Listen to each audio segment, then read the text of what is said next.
Hello, Jenny. How are you? I'm good, thank you. Yes. It's good to be back talking to your students again.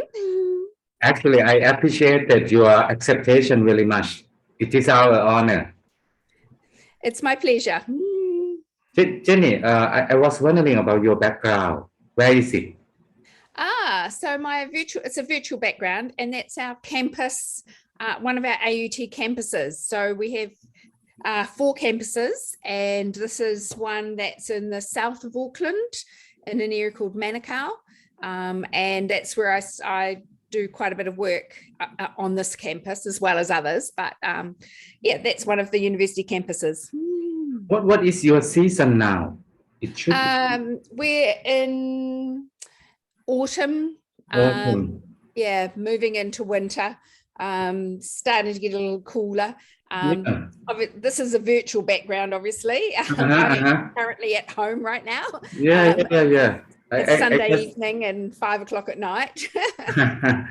It just feels like summer when I saw your background. Oh, well, we did have beautiful days like this last week. So yeah, it's just the temperature's a little cooler than we have in summer. But we still had like 19 or 20 degrees Celsius last week. So it's still quite warm. Yeah. So yes, all good. Jenny, will you join the IIS conference of West in Japan this year? Oh, good. Yes, you're going to. Are you going to visit in person or are you online? I'm not sure yet, but I believe that I will join in Japan without any presentation. Right. I'm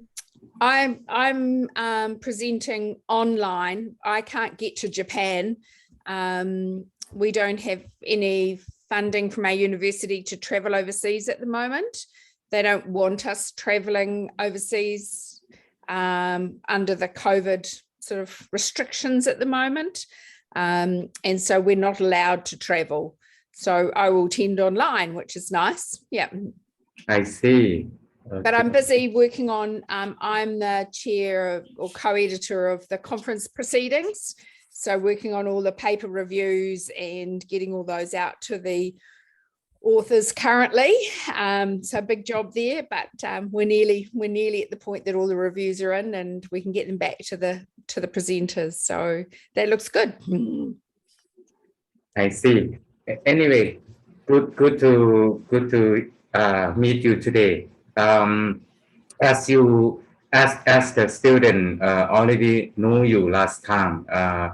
Student, would you mind if I ask you to introduce yourself to Jenny again? That would be nice. Yeah. Okay, let's begin from Mr. Apilom.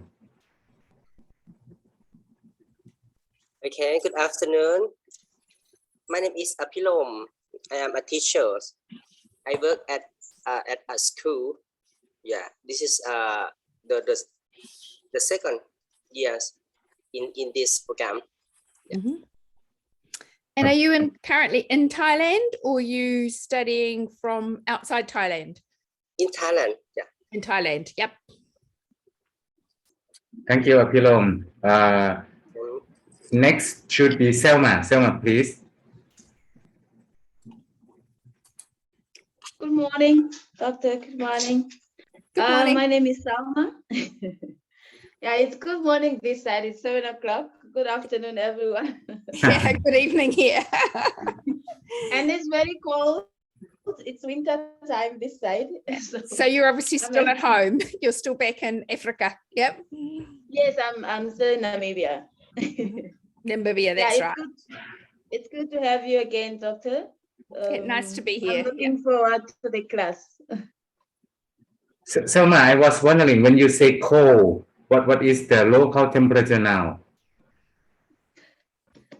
It's a little bit different because Africa is a little bit dry and hot, so our rate is always going to be, I think the minimum today is 15, but it's not 15 but around 8, but it's still cold. Yeah. That's very cold for me. Yeah, it's a starting of winter, so Yeah. it will still get colder than this a bit.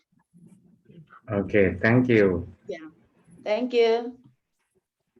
Bobby, could you introduce yourself, please? Yes, I'm a Bobby, and I'm in Thailand, Bangkok. Good afternoon, doctor.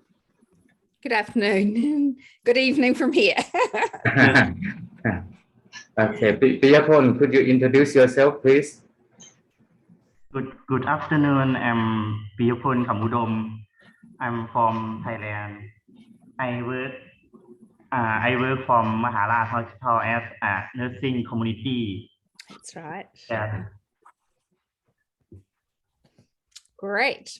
At the end, I'd be really keen to know how your PhD topics are progressing since last time we spoke. So if we have time at the end, I'm keen to hear a little bit more about how your projects are going. Okay, Jenny, shall we begin? Sorry? Jenny, shall we begin your presentation, please? Now, what I've got quite a few slides, which I'll send through after the presentation. So hopefully that way you can listen more than trying to take notes and things. So I'll definitely send the slides through. And I noticed it's being recorded, so that might be helpful as well. But please, as I go through, if you've got questions, I'm happy to take them as we go through rather than waiting till the end. So you can either just pop them in the chat function and I'll try and pick them up as we go through. Or if you just raise your hand, I think there's a hand raised. I'm quite happy to stop and clarify things as we go through the presentation. So I've got lots to say as expected. So, but do interrupt, because it's no point if I keep talking along and you don't understand what I'm talking about. Okay, cool. So I'll just open up my slides.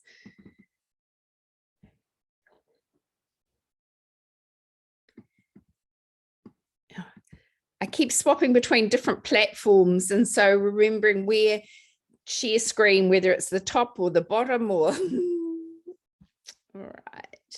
Okay, now we can see your slide. Can see my slides, right? I'll do it from the beginning. Yeah. Right, is that better? Yes. All right. Now I may not be able to on this view see the chat. I'm just trying to see if I can get a bigger gallery view. So Atit, if things come up in the chat, do you want to just, I can see you. Do you want to just put your hand up or something? And because I can't see the chat at the moment on my screen.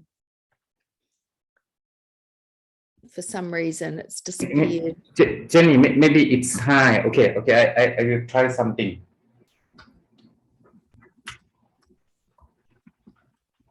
Can you see it? Oh, I can see it at the top now. Yes, I can. Okay. Cool. Yeah, I can see it now. So that's good. Yeah. Great. All right. So I'll get started. So I'll just move back a slide. Right. So I was asked today to talk about formation of cooperative education partnerships. So just I'll tell you a little bit about myself, but this is actually the background of this photo is one of our campuses, the city campus in Auckland City, and you can just see the Sky Tower sitting at the background. My virtual background here is another of our campuses out in the south of Auckland in Manukau. So my roles, so I work for AUT, or Auckland University of Technology. I have multiple roles within the university and within my own discipline area. I'm head of academic partnerships for the School of Sport and Recreation, so I have a background in sport and particular exercise physiology, but don't do much of that these days, spend more of my time in the work integrated learning and co-op space. I chair our university's steering group for work integrated learning. And just recently, as of about 3 weeks ago, I stepped down from the role of president of Work Integrated Learning New Zealand. So I'm now on the board as the immediate past president. I'll still be heavily involved in that board, but it's nice after 5 years to have a little bit of a break from that leadership role. I'm an executive member of the WACE International Research Committee, and at the moment we're busy working on reviewing all the papers for the upcoming conference in Japan in the end of August, beginning of September. And another of my key roles, I'm on the editorial board of the International Journal for Work Integrated Learning, and I think last time I highly recommended that if you're looking for literature, that's a really, really good place to start in terms of current and emerging research in that space. So just a little bit of an outline of the session. I'll just move my gallery view over a little bit. So firstly, one of the things we want to do is get a bit of an understanding of the nature of partnerships that are formed for cooperative education. I'm going to talk a little bit about the motivations for organisations to host a student or to form a partnership. I'm going to look at some of the critical success factors for sustainable relationships and partnerships, and that's drawing on particularly my own research. And just briefly talk about some of the challenges that host organisations have forming these partnerships and relationships. So Tita, I hope that sort of covers sort of the brief of what you wanted me to talk about today. So, all right. So cooperative partnerships, I'll just use the word co-op instead of cooperative education. Co-op, and sometimes you'll see I'll throw in the word will or work integrated learning because that's the language we tend to use more frequently now. But co-op, just shortening the version from cooperative education. So in order for us to have a program where students go out and undertake a cooperative education placement, it must be based on a relationship initially between the university or the industry and the students. So without a relationship or a partnership, a co-op placement can't really happen. But the types of relationships vary depending on how the co-op experience is structured. And that comes more when we're talking about will more so than co-op. If you've just got a short 35-hour placement, a will placement, then the relationship's going to be very, very different between the host organisation and the university potentially. But when you've got the longer term cooperative education placements that last a semester or even longer, those relationships are going to be very, very different, because the need for that engagement with industry and that whole support structures and what's involved in that experience is quite different when you've got the extended placement time. The relationships also can be very different when the placements aren't on site, and due to COVID, a lot of placements were virtual. And there were virtual and remote types of relationships being formed. And that's quite different from when a student goes and physically is in a workplace. But it's really important for all stakeholders to understand the nature of the relationship that you're entering into and that you're trying to recruit hosts to become part of.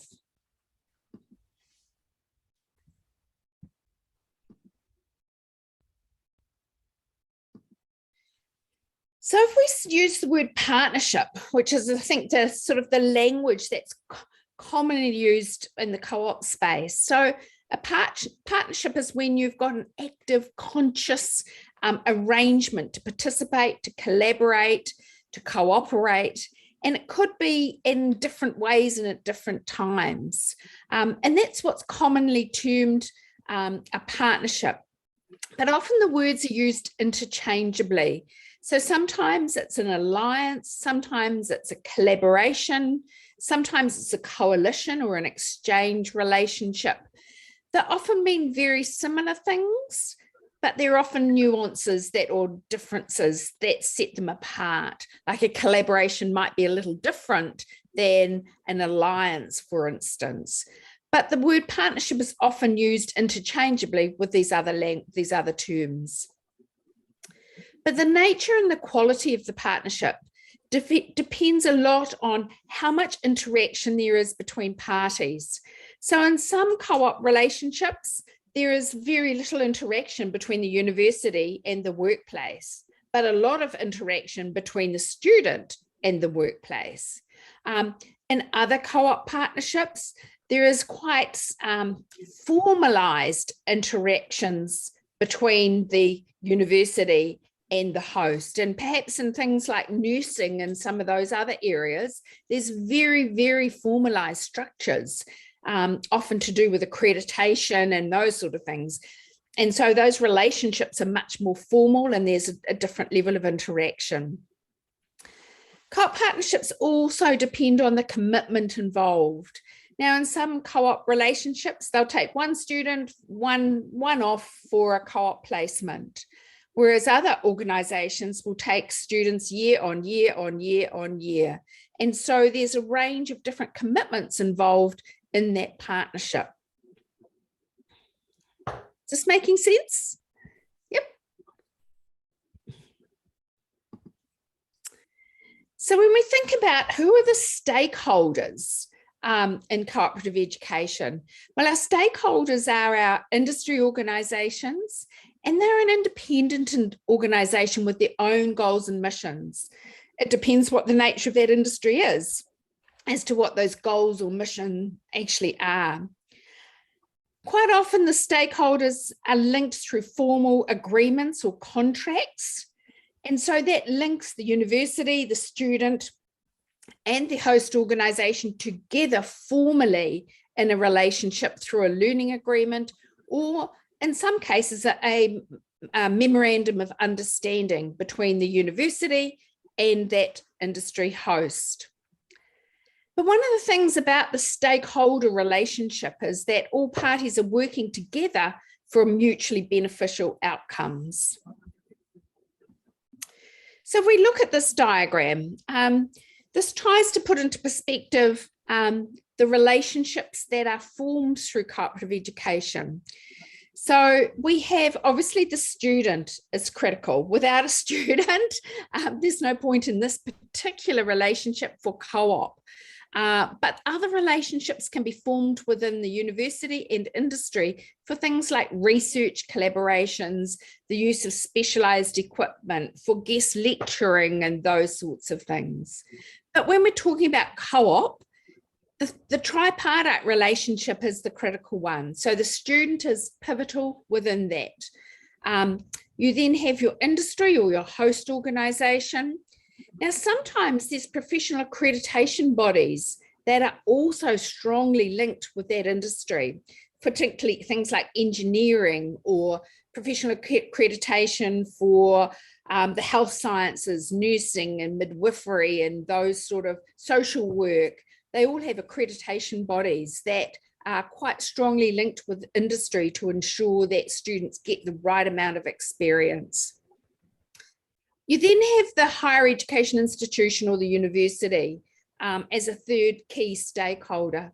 And within that, if you break that down even further, you have supervisors and academic staff and coordinators and things within that host within the higher education institution.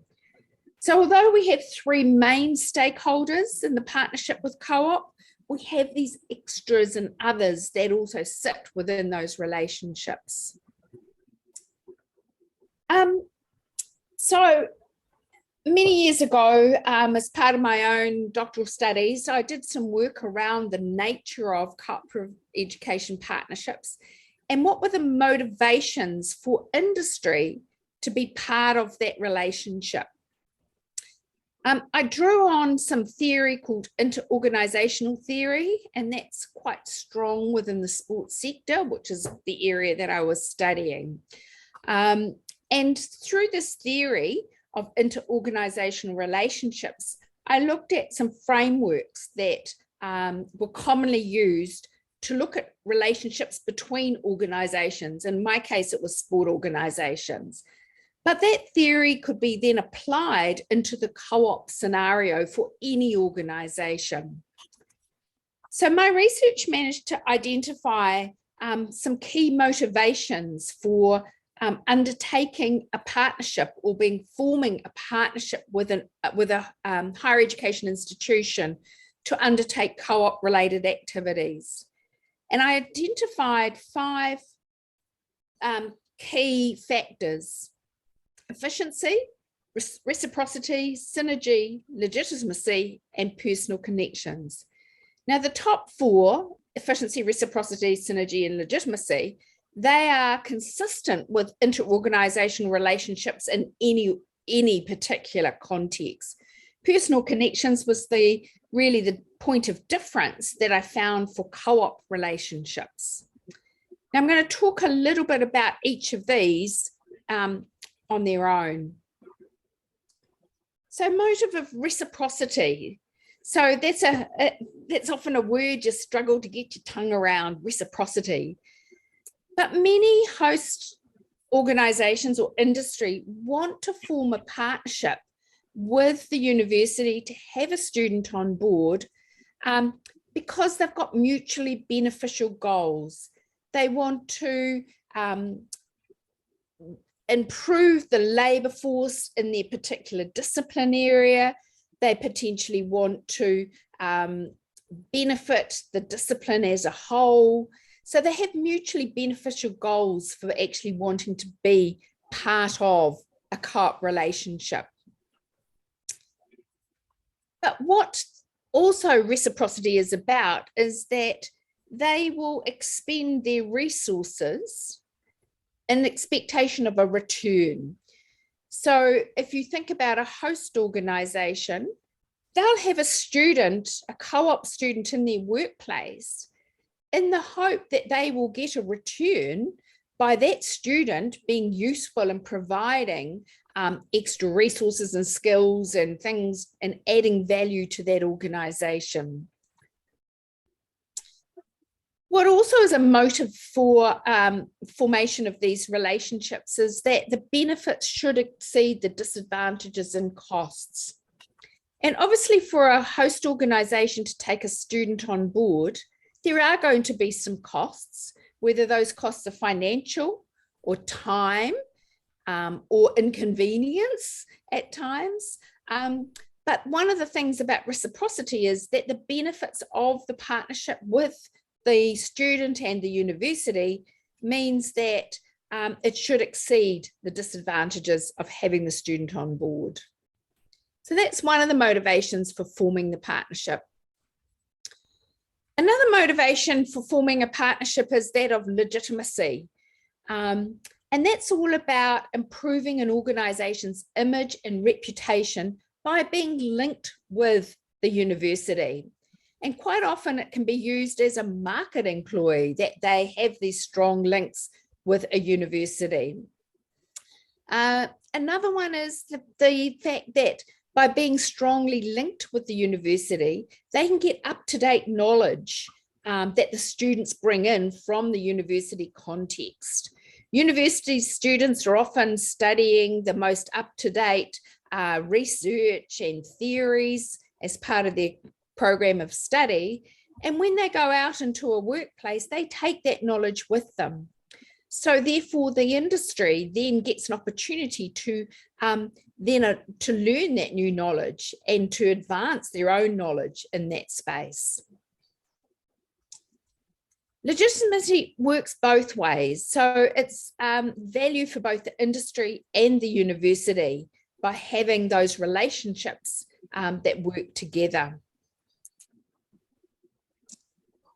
The next motive is efficiency. Now, this is probably the one that's most common. So efficiency aligns with the notion of productivity.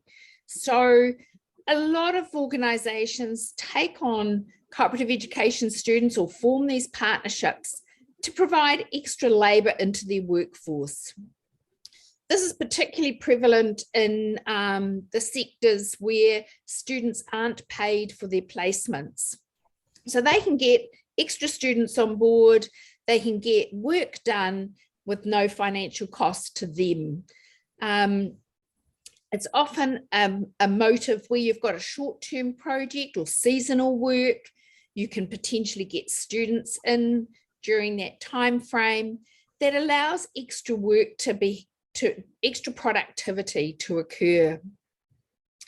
Sometimes a student coming on, a co-op student coming into that workplace is able to release staff to undertake different roles. So a student might come on when there's a special project that needs to be undertaken and a staff member can be released for that project and the student will undertake their roles. So efficiency or productivity is often one of the driving forces behind forming the relationship in the first place. One of the motivations that came out of my research was that of synergy. So it's about trying to achieve more by working together, having similar goals, similar purposes, ideally to make it that if you have two independent parts, by bringing them together, you actually end up with a greater than the whole.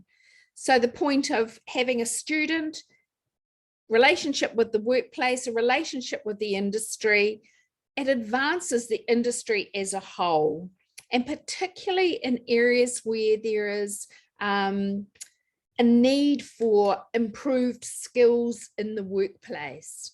By working together, you can actually improve that whole industry through that relationship. The last motivation I'll talk about is personal connections. And this is sort of really came out of my research around co-op, which was quite different from just other organizations working together, not in the education sector.